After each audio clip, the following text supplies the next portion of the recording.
Merci pour le petit gars.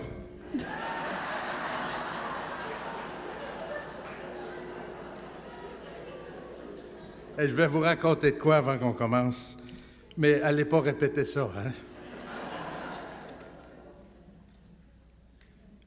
Je me suis acheté la semaine passée une de ces nouvelles balances électroniques, tu sais, celle qui t'embarques dessus et elle te dit ton poids. J'embarque dessus, je venais de sortir de la douche, puis ça me répond « Une personne à la fois, s'il vous plaît. »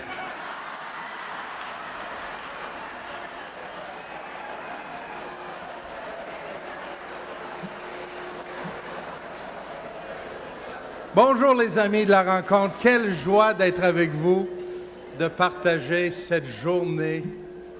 Et vous devez certes... OK, oubliez-la, là, quand même, là. Revenez-en. J'ai fait beaucoup... Oups. J'ai fait beaucoup de bons choix aujourd'hui pour être avec vous pour toute la journée. Parce que j'ai tellement reçu, grandi dans la rencontre et découvert que je ne pouvais pas ne pas passer toute cette journée. Et ça va me faire un grand bien, j'en suis sûr, d'être coude à coude, cœur à cœur, face à face avec mes amis, avec lesquels j'ai tellement partagé de beaux moments. Pas depuis 50 ans quand même, mais... depuis 47 ans, c'est quand même pas rien, hein? Je connais la rencontre depuis 47 ans.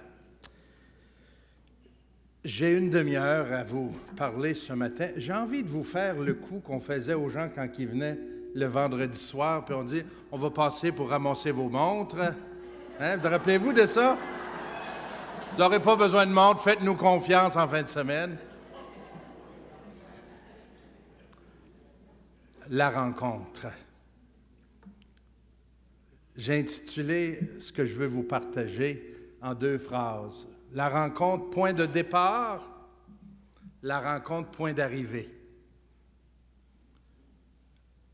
Juste dire le titre de notre mouvement, La rencontre, déjà on sait que ça va être quelque chose de relationnel. C'est pas quelque chose qu'on va faire seul chez nous. Pour rencontrer, il faut être avec d'autres. Et c'est un des beaux cadeaux que nous a donné ce mouvement de vivre toutes sortes de rencontres. Fondé en 1964, en plein cœur d'un moment de l'histoire de l'Église où... Est-ce que quelqu'un pourrait m'enlever l'écho, s'il vous plaît? En plein... Non, je ne peux pas me mettre là parce qu'il faut que je dirige ici mes images. Trop loin. Pas grave. Alors, fondé un moment où l'Église est en grand questionnement, vous vous souvenez, le Concile Vatican II, où on se posait toutes sortes de questions, comment on va continuer à transmettre la foi et être en dialogue avec un monde qui changeait à vue d'œil. La rencontre est arrivée comme un grand cadeau. Et notre mouvement ne s'appelle pas les rencontres, mais la rencontre. Vendredi soir, on nous parlait déjà de ce qu'allait être cette rencontre. Vous vous souvenez, hein? Il y avait 4 boîtes. Hein? On nous disait, tu vas faire la rencontre de toi-même, la rencontre de soi. Tu vas faire la rencontre de l'autre. Tu vas faire la rencontre de Dieu, et c'était souvent à travers la rencontre avec le prêtre. Et tu vas faire la rencontre de l'Église, de la communauté. La rencontre, le point de départ. Il me semble que la clé ou le ciment qui a tenu tout ça pendant 50 ans, qui était le génie du Père Henri Roy, c'est qu'il a fait de la rencontre une expérience qui a changé des vies. La clé de ça, c'est la rencontre avec quelqu'un qui est Jésus-Christ. Toute la fin de semaine de la rencontre était organisée pour qu'on arrive à le rencontrer lui. À partir de l'accueil, des échanges, des cafés, des partages, des témoignages, des conférences, de la prédication, des temps de prière, tout est mis en place pour que les gens qui vivent cette expérience en repartent et puissent dire, j'ai rencontré le Christ. C'est ça la rencontre. Les autres rencontres, on peut les vivre ailleurs. La rencontre avec Jésus-Christ, c'est la clé de ce mouvement. On nous parlait d'un Jésus sauveur.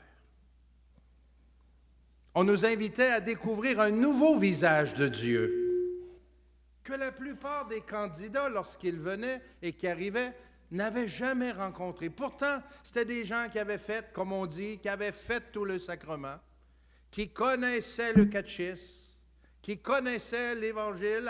Apparemment, ils l'ont entendu pendant toute leur vie, mais ils découvraient pour la première fois que Jésus était quelqu'un.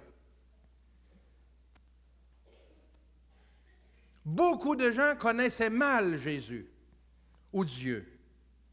Même s'ils savaient plein de choses de lui, ils n'avaient pas découvert qu'il était leur ami, leur sauveur. Beaucoup même étaient surpris que dans la rencontre, on tutoie Dieu. On n'a pas commencé ça. Le Père Roy faisait ça déjà dans les années 30 avec les jeunes de la JOC. Jésus, c'est un ami assez proche qu'on peut le tutoyer. Un Dieu proche, un Dieu parlable. Quelle grande découverte! Bien sûr, aujourd'hui, 50 ans après, nous, on regarde ça et on dit « Ouais, mais c'est devenu pas mal monnaie courante. » Peut-être pour nous. Mais il y a une génération et deux et presque trois qui sont là autour de nous aujourd'hui qui n'ont pas fait encore cette rencontre. Le Père Henri Roy, le fondateur, notre fondateur, disait « Amener ou ramener au Christ, tout est là et tout le reste est en vue de ça. » Ça, c'est la rencontre. Et la rencontre va continuer d'être vivante et vibrante et va prendre la croissance si elle reste centrée là-dessus. Amener ou ramener au Christ pour que d'autres vivent cette rencontre qui change toute la vie.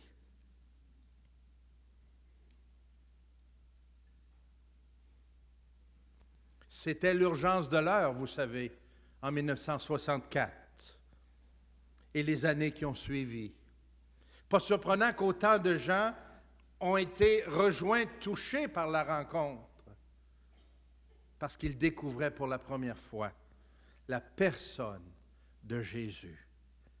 Dieu cessait d'être seulement cet être suprême, au loin, ce Dieu qui nous regarde de haut, et il devenait quelqu'un qui me tend la main et qui me donne de la vie.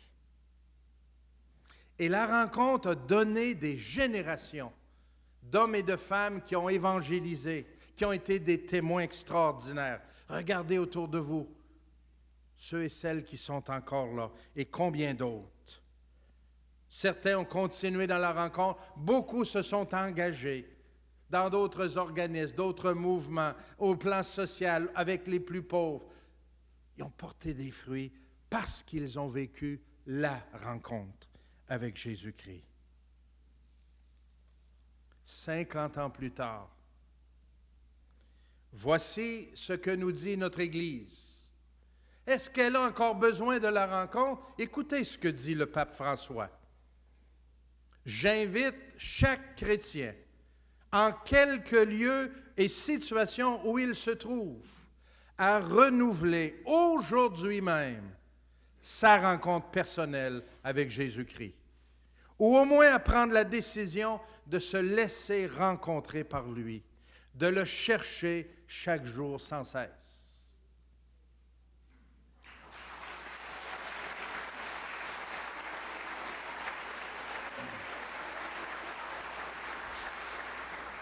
Est-ce que l'Église a encore besoin de la rencontre? Oui. Plus que jamais. Et je sais exactement, parce que je suis capable de voir un petit peu sur les fronts reluisants. ce que vous pensez. Vous dites, oui, mais c'est pas nous autres qui allons faire ça à notre âge. Faites attention. Le Seigneur a pris Moïse, il en avait 80. Abraham, il était un vieillard. Et ils ont fait des choses extraordinaires. La rencontre, amener à rencontrer Jésus-Christ de tous les moyens possibles, c'est encore l'urgence de l'heure dans l'Église de notre temps. Tant de nos contemporains et contemporaines, le Père Roy nous le disait tout à l'heure, ne le connaissent pas. Ne l'ont jamais rencontré. Et là, je ne parle pas des petits Chinois, là. Je parle des gens autour de nous, les générations montantes, les jeunes parents. Comme ça leur ferait du bien, eux aussi, de rencontrer quelqu'un qui peut donner une direction à leur vie, qui peut changer toute leur vie. Et pourquoi le savons-nous, ça? Que Jésus change une vie, que Jésus donne de l'espérance. Comment ça se fait qu'on sait ça, nous, les gens de la rencontre? Parce qu'on l'a lu dans un livre? Non. Parce que quelqu'un nous l'a enseigné? Pas sûr. Nous le savons parce que nous l'avons rencontré. Nous avons fait l'expérience personnelle de couple, de famille, que oui, rencontrer Jésus, ça change une vie. Ça ne nous rend pas parfaits. Ça ne nous évite pas d'avoir des difficultés puis traverser des tempêtes. Mais ça nous change assez pour qu'on soit capable de se lever à chaque jour et poursuivre notre route avec espérance. La rencontre, c'est le point de départ. Et combien d'entre nous avons dit, après avoir vécu notre rencontre, c'est un nouveau chapitre de ma vie, c'est une vie nouvelle. Et on en a témoigné. André Frossard écrivait il y a déjà longtemps, « Dieu existe, je l'ai rencontré. » On pourrait probablement tous et toutes dire ça aussi. Saint Paul écrit dans une de ses lettres aux Philippiens, « En effet, pour moi, oh, il manque un mot là. C'est le Christ. C'est quoi le mot qui manque donc? Pour moi, ah oui, vivre. Vivre, rencontrer le Christ, ça fait vivre. Ça, c'est la bonne nouvelle qu'il faut partager à tant de personnes qui pensent le contraire. Rencontrer le Christ, c'est pour ceux qui ne sont pas assez intelligents pour mener leur vie par eux-mêmes. Rencontrer le Christ, c'est ceux qui croient encore à ces fables-là, à ces mythes-là. Non. En effet, pour moi, vivre, c'est le Christ. Parce que lui fait vivre la vie en abondance. Lui m'a sorti de la noirceur et m'a remis debout. J'avais 7 ans lorsque le père Henri Roy et des membres de l'Institut séculier Pie-X fondent la rencontre à Pointe-au-Pic, dans cette magnifique maison sur le bord du Saint-Laurent, en Charlevoix. Octobre 1964. Est-ce qu'il y en a qui ont vécu la rencontre à Pointe-au-Pic? Oh!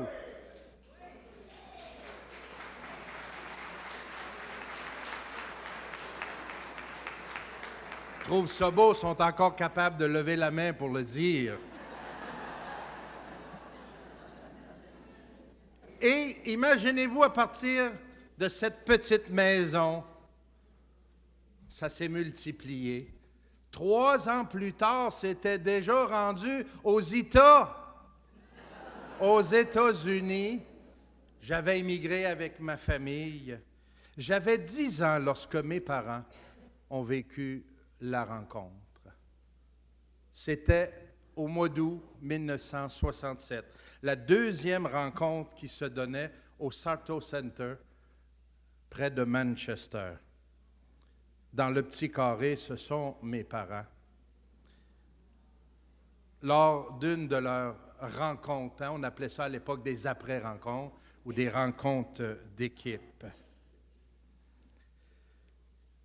Il y a 2 ans, en 2012, notre Église vivait, vous vous en souvenez, on en a beaucoup parlé, un synode des évêques sur la nouvelle évangélisation pour la transmission de la foi.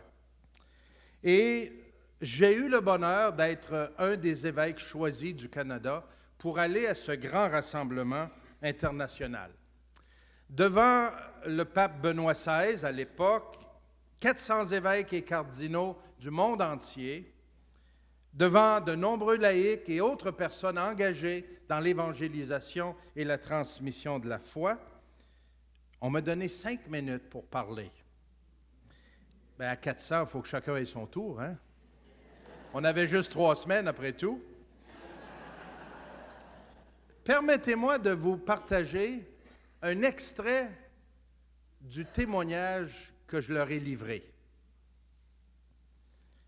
Je vous lis ça mot à mot. Je n'ai pas adapté ça pour aujourd'hui. C'est ce qui a été remis à ce synode. D'abord, j'ai intitulé mon partage « La rencontre qui change la vie ». La foi chrétienne est une rencontre réelle, un rapport avec Jésus-Christ. Toute évangélisation a pour but de réaliser cette rencontre. Et je commençais comme ceci. Il y a de cela 45 ans, un couple a vécu une expérience d'évangélisation avec le mouvement La Rencontre, qui a rejoint des milliers de personnes au Canada et aux États-Unis. Au cours d'une fin de semaine animée par une équipe de laïcs et de prêtres, cet homme et cette femme ont rencontré Jésus Sauveur. À travers divers témoignages, des partages, des enseignements basés sur la parole de Dieu, ils ont fait l'expérience de la rencontre. De retour à la maison, ils n'avaient plus le même regard. Leurs attitudes témoignaient d'une transformation intérieure. Leur cœur était devenu tout brûlant. Et voilà qu'ils se mettent à témoigner de cette rencontre à leurs enfants, aux membres de leur famille, à leurs compagnons de travail, à leurs amis.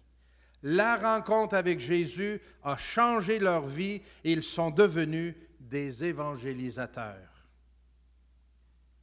Et je continue. Le pape est devant moi, à peu près 5 rangées qui me regardent dans le blanc des yeux. C'est assez impressionnant, merci. Si je suis ici aujourd'hui, c'est parce que ce couple, c'est mon père et ma mère, Raymond et Brigitte, qui célèbrent cette année 56 ans de mariage. Ce sont eux...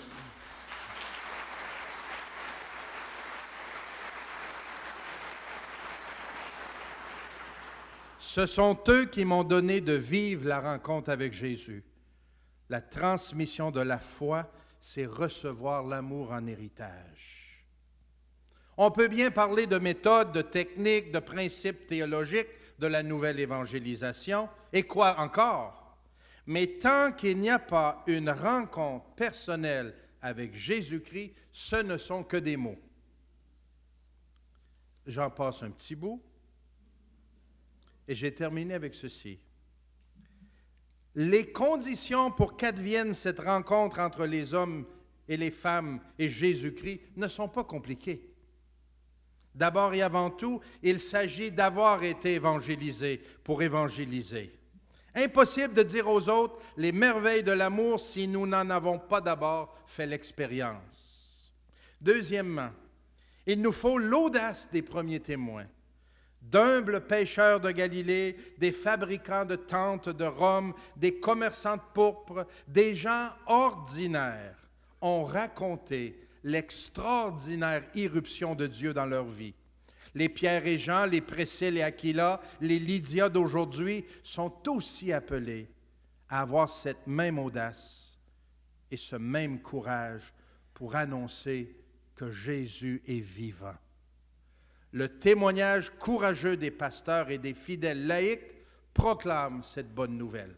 Troisièmement, seule la confiance absolue en Dieu nous permet de croire que la mission de la nouvelle évangélisation n'est pas seulement l'affaire d'experts ou de professionnels.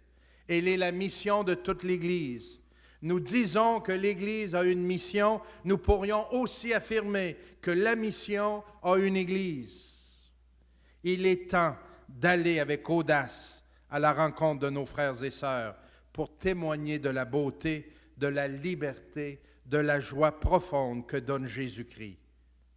Bonheur à moi quand j'évangélise, bonheur à nous quand nous évangélisons.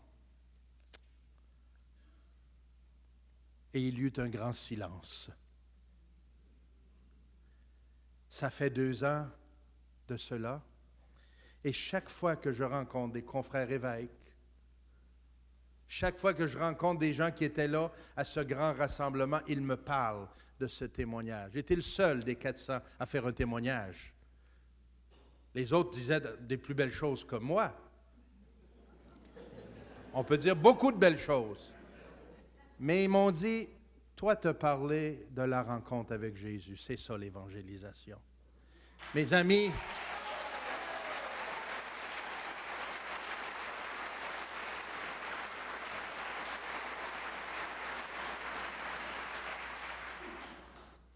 amis, c'est ça que vous et moi, on a continué de vivre ici, de proclamer cette bonne nouvelle-là.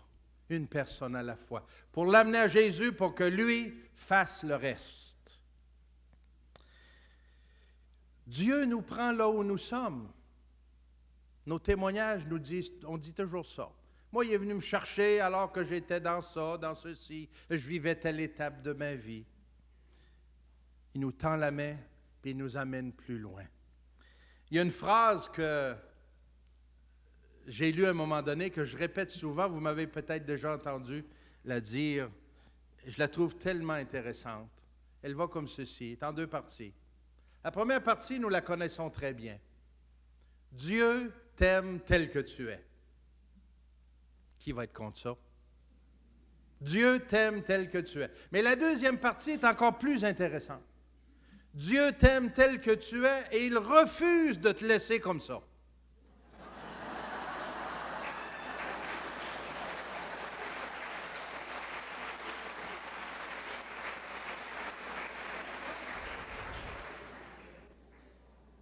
Dieu t'aime tel que tu es, mais parce qu'il t'aime, il veut te voir plus heureux, plus heureuse, plus libre, plus rempli de lumière, de vérité, d'amour. Et il ne cesse de t'inviter à aller plus loin. Mais trompe-toi pas, il t'aime déjà follement. Ça, la rencontre, on a goûté à ça, avec Jésus Sauveur. Vous vous souvenez, hein, cette magnifique conférence qui était conférence, témoignage, prédication d'Évangile le vendredi, le samedi après-midi avant la chapelle, où on nous parlait de la parabole de l'enfant prodigue. Dieu t'aime tel que tu es, mais il ne veut pas te laisser là. Il veut que tu entres à la fête. C'est comme s'il nous disait, va plus loin. Eh bien, moi, aujourd'hui, c'est ce que je veux vous dire, entre autres. Frères et sœurs de la rencontre, va plus loin. Je vous invite à vous mettre debout. Si vous connaissez ce refrain, chantons-le ensemble. Va plus loin, va plus loin, va plus loin, va plus loin. Même si tu te crois arrivé, va plus loin, va plus loin, va plus loin, va plus loin. Le voyage est à peine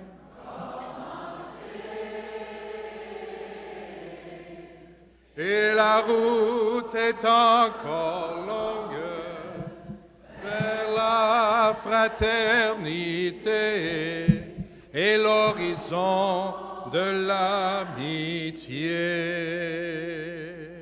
Veuillez vous asseoir. C'est un vieux chant de John Littleton. Mais son message est nœud. Il est neuf pour aujourd'hui. Parce que c'est ça que Dieu veut nous dire aujourd'hui. Ça veut dire quoi aller plus loin pour le mouvement La Rencontre qui célèbre 50 ans d'existence et de vie? Est-ce qu'on va simplement célébrer notre histoire, notre passé, sans trop penser à l'avenir et à celui de l'Église et à celui du monde? Est-ce qu'on va se rappeler toutes nos bonnes histoires, puis nos anecdotes, et puis les bons coups qu'on a faits?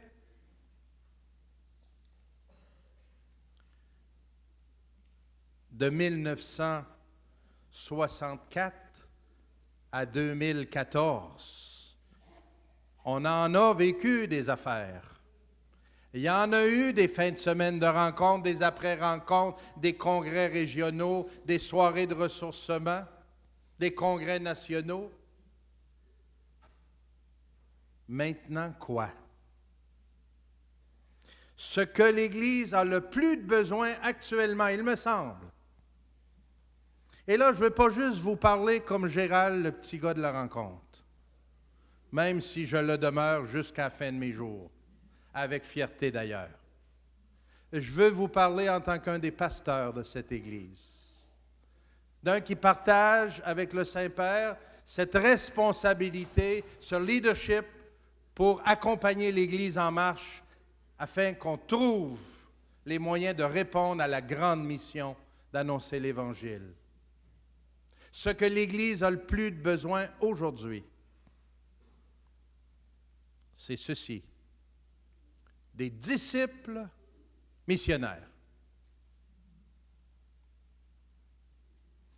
Vous comprenez ça très bien. Des disciples, ce sont des personnes qui ont rencontré Jésus et qui font un pas de plus et décident de le suivre. Je l'ai non seulement rencontré, il change ma vie, je veux le suivre. Je suis un de ses disciples. Je marche derrière lui. Je marche avec lui. Sa parole, son enseignement, sa vie m'inspire assez que je suis capable de dire qu'il est, pour moi, le chemin, la vérité et la vie. C'est lui, ma référence.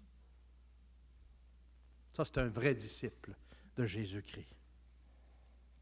Mais aussi, nous avons besoin de missionnaires, c'est-à-dire des personnes qui ont rencontré le Christ, qui sont des disciples qui le suivent, qui acceptent de se laisser envoyer pour témoigner, proclamer, annoncer, accompagner, accueillir, faire route avec l'humanité pour l'amener à la rencontre, la grande rencontre avec Jésus-Christ. Et le pape François, dans ses derniers écrits, a mis ces deux mots-là avec un trait d'union. Moi, quand j'ai lu ça, j'ai dit, tiens, c'est une erreur. C'est pas un mot composé, ça. Assez effronté, corriger le pape, hein? Non, mais j'ai dit, ça a dû être dans la traduction, ça s'est perdu parce que ça n'existe pas, cette expression-là, disciple missionnaire. Disciple et missionnaire, ça aurait pu aller, non? Et le pape écrit, lui, dans son exhortation apostolique sur la joie de l'Évangile, sur l'évangélisation, il dit non, c'est pas de même, ça marche. C'est pas on est d'abord des disciples, puis un jour, quand on sera assez bien formé, quand on aura tout compris, quand nos vies seront vraiment organisées, là, on va être des missionnaires. Il dit non, c'est pas de même, ça marche. C'est pas comme ça que ça s'est passé avec les apôtres, et c'est pas comme ça que ça doit se passer avec nous. Dès qu'on rencontre le Christ, on devient un missionnaire. Acceptez-vous ça, vous autres? Oui. Moi aussi.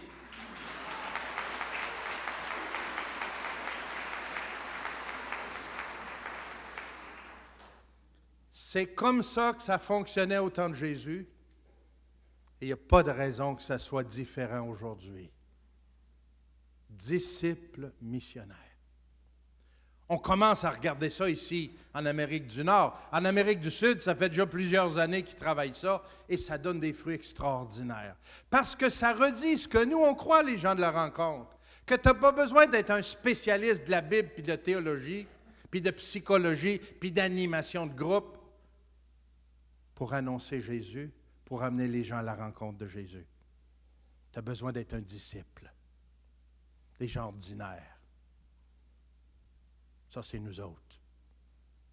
Et c'est une bonne nouvelle que le pape François nous rappelle cela. Comment on va arriver à ça? 2 pistes. Je pourrais vous en donner 10, mais mon temps est limité. J'ai résumé ça dans 2 qui m'apparaissent fondamentales. 2 pistes fondamentales, incontournables pour que la rencontre poursuive sa mission. Première piste. Enraciner dans la parole de Dieu, et spécialement dans l'Évangile. Ça, le Père Henri Roy, là, c'était très clair pour lui. Et si on n'avait pas eu l'Évangile au cœur de la rencontre et au cœur de nos petites cellules, appelez-les comme vous voulez, après rencontre, équipe, on n'aurait pas tenu. Ça aurait été un faux de paille. C'est quand on s'enracine dans la rencontre, qu'on approfondit notre relation avec Dieu, quand on se laisse inspirer par l'Évangile vivant, non seulement en nous, mais avec d'autres, que ça prend vie et qu'on prend de la maturité et de l'audace et du courage pour être des disciples missionnaires. Et dans cette première piste, il y a un trésor absolument extraordinaire. Nous devrions applaudir jusqu'à demain pour ce cadeau-là que le Père Roy a fait à notre Église, pas juste à la rencontre, mais il a inspiré bien d'autres mondes. C'est le partage de l'Évangile en équipe. Quel cadeau! Dans le diocèse de Québec, là, depuis que je suis archevêque, j'ai demandé que de plus en plus, nos équipes pastorales de prêtres et de laïcs, tous nos comités, nos mouvements, autant dans les services du diocèse que dans les paroisses, dans les mouvements, on puisse commencer nos réunions avec un partage d'Évangile. À la bonne méthode de la rencontre et de l'Institut, en y découvrant la bonne nouvelle, en écoutant comment la parole agit dans le cœur de l'un et de l'autre. Là où on est assis ensemble, des prêtres, des laïcs, des femmes, des hommes, des jeunes, des docteurs en théologie, des cardinaux, mais on est ensemble rassemblés par Jésus, parole. Ça, là, c'est extraordinaire. Quel cadeau! Nos partages d'Évangile ne sont pas des groupes de discussion, ne sont pas des groupes d'études. On peut faire ça ailleurs. Mais on laisse la parole nous animer. C'est une première piste. C'est une des grandes intuitions de notre fondateur. Le Père Roy avait mis dans sa vie, lui, l'Évangile à une place centrale. Déjà en 1935, il publiait le premier Évangile ici en français qui a été distribué à des millions de copies. Faites ça et vous vivrez. Convaincu que l'Évangile pouvait éclairer la vie de tout le monde. À une époque où beaucoup de gens n'avaient même pas le droit de toucher à la Bible, c'était péché. Vous vous souvenez de ça, hein? Bien, c'est plus péché, je vous l'annonce. Et depuis longtemps.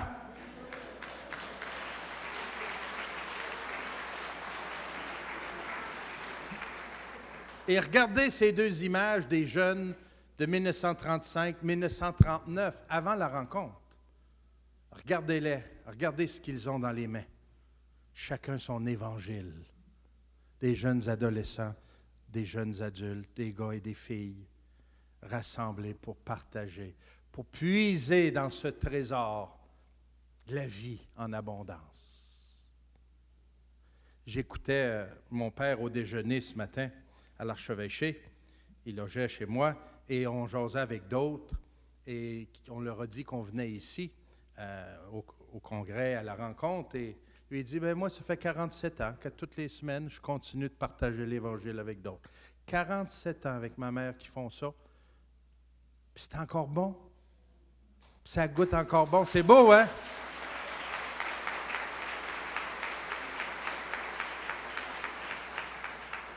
Deuxième piste. Aller à la rencontre du monde. Si c'est vrai qu'une des boîtes de la rencontre, c'est d'aller à la rencontre de l'autre, la rencontre de l'autre, c'est pas juste dans notre équipe. Puis c'est pas juste dans notre groupe. S'ouvrir. Et là-dessus, le pape François est très dérangeant et interpellant. Sortez, quittez votre confort, allez aux périphéries, allez rencontrer les gens.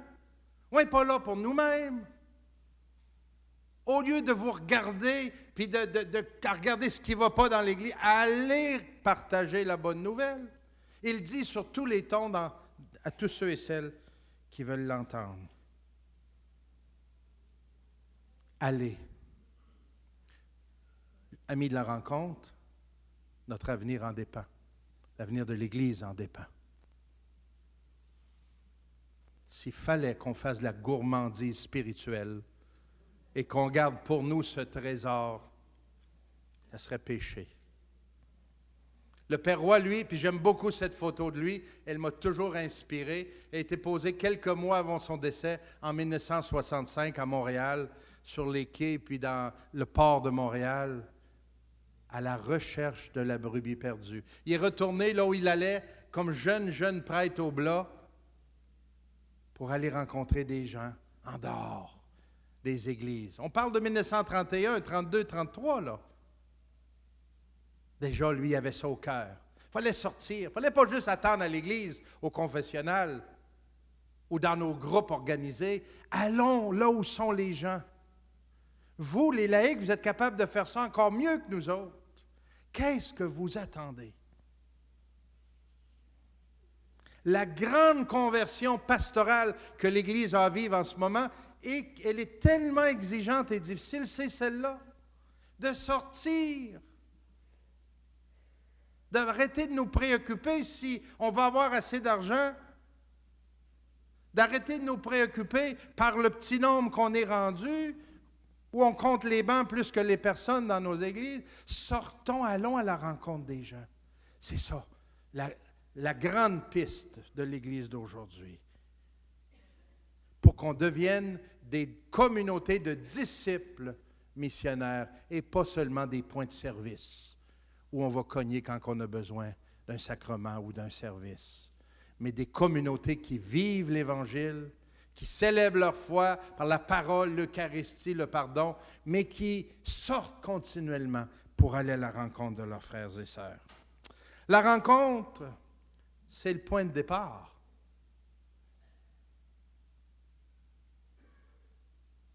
Mais c'est aussi le point d'arrivée. Car au soir de notre vie, c'est la rencontre que nous allons vivre. Ça sera au tour du Seigneur de nous accueillir. La rencontre définitive pour la vie en Dieu, pour l'éternité, pour toujours. Mais si nous voulons être fidèles à l'esprit du Père Henri, à l'esprit de la rencontre, mes amis, organisons-nous pas pour vivre la rencontre définitive et rentrer dans la vie éternelle tout seul. Le Père nous le disait, son grand rêve, remplir le ciel à craquer. Puis avant que ça craque, là, il va falloir qu'il y en ait du monde. Parce qu'il y a de la place en haut. Avez-vous regardé? N'ayez pas peur, il y aura de la place, c'est pas le Montmartre, ça. Remplir le ciel à craquer. Moi, je vous félicite pour tout ce que vous avez de vécu comme mouvement. Puis je vous encourage à ne pas baisser les bras ou de penser que le meilleur est derrière vous. Qui que tu sois, à l'âge et à la santé que tu as, le Seigneur te regarde et il dit, j'ai besoin de toi, va plus loin. C'est peut-être pas avec des jeunes comme autrefois, mais c'est peut-être tes petits-enfants, tes arrière-petits-enfants, tes enfants, tes voisins. Osez, allez un peu plus loin. Témoigne de ta foi. Enracine-toi dans la parole et ouvre. Et j'ai un dernier mot que je voudrais vous laisser en terminant. Un dernier. Iskol.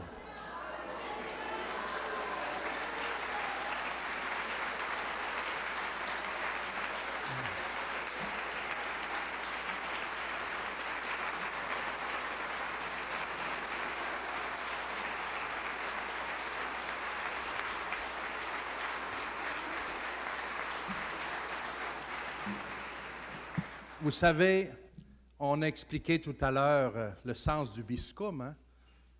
Si Dieu n'est pas dans ton cœur qu'il y entre, et s'il y est qu'il y demeure. Le pape François ne connaît pas cette expression comme nous, ne l'utilise pas comme nous, mais il a dit ceci récemment. On a beaucoup utilisé cette belle image qu'on retrouve dans le livre de l'Apocalypse, chapitre 3, verset 20. Hein? C'est Jésus à la porte. Et voici que je me tiens à la porte et je frappe.